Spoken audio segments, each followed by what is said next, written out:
Hi and welcome to my review of World Conflict Soviet Assault. So, this is an older game, it still runs smooth, still looks nice, it's actually pretty decent.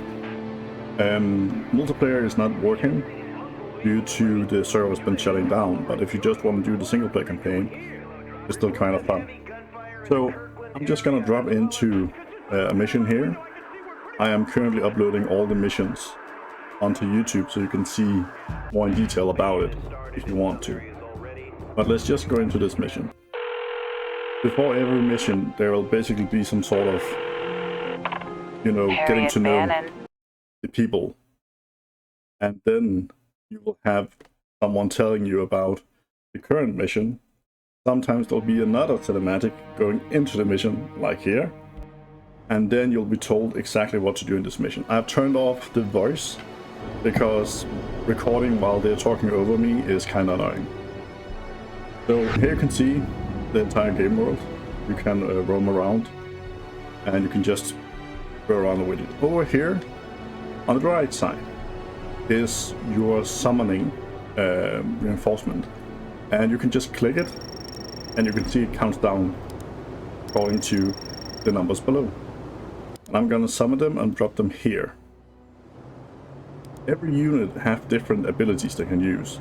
What I summoned was heavy tanks, because they're very tanky, being tanks, and a repair vehicle. They both have different abilities. And I will just show them as soon as they land here. So, I'm just going to control keep them. So you can see here they can do a smoke screen. Vehicles have a defensive ability, this is it. And then they have an offensive ability.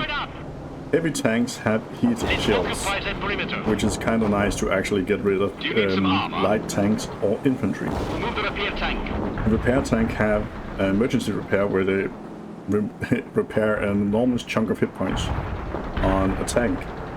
And then they have field repairs which repairs itself. You can always use emergency repair on the repair tank. If you're playing a mission and you want to get rid of some of the units with having the enemy to kill them, you can just click it and click the little disband unit. If you do that, then you will slowly regain the cost of that unit.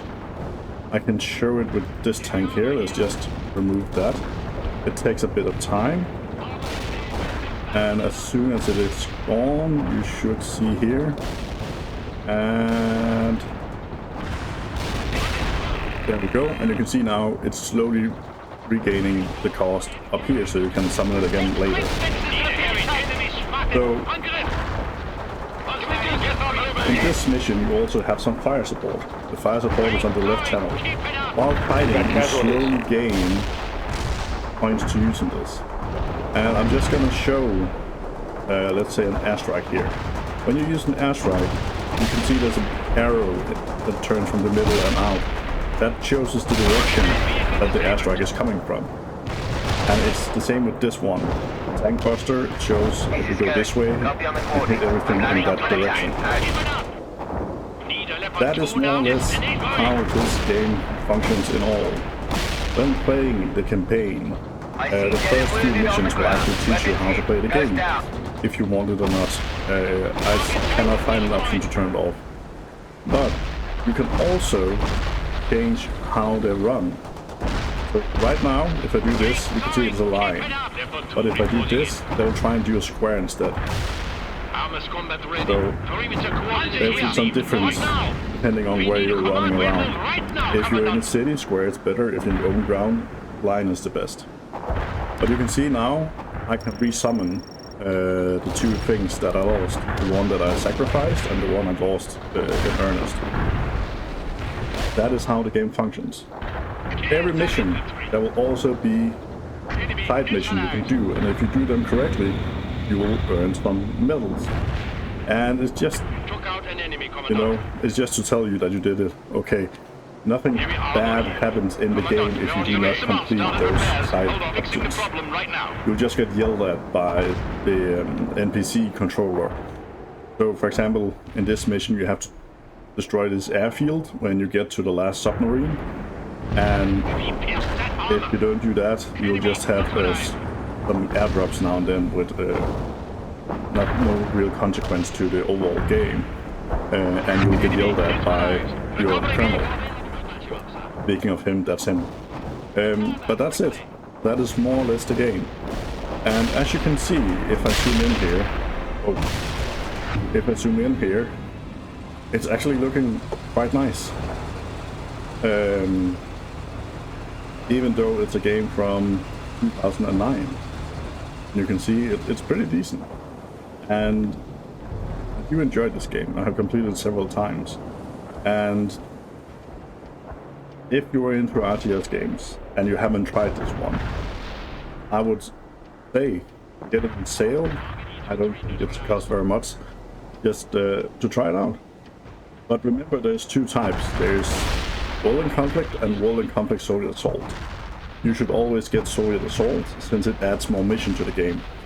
Because in the original, you didn't play as the Soviets.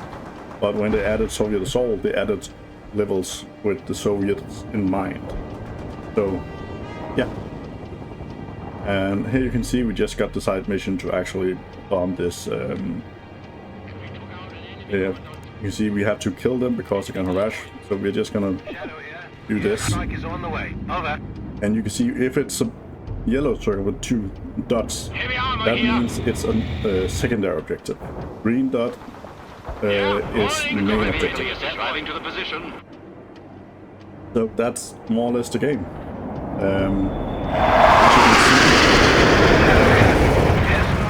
It works like a charm. I hope you enjoyed this review. It's a bit different, a bit shorter, because there's not much to tell about this game other than I really think you should try it, because it's just a fun, small RTS game. And I just wish you a very fun day. And as I said in the beginning, if you enjoyed this game, you can see the entire gameplay on my channel. So, see you at the next one, and let me know what you thought of this review. Thanks for watching this video. I hope you enjoyed it. Please leave a like, comment, subscribe, and I hope to see you in the next one. And I just wish you a very, very fine day.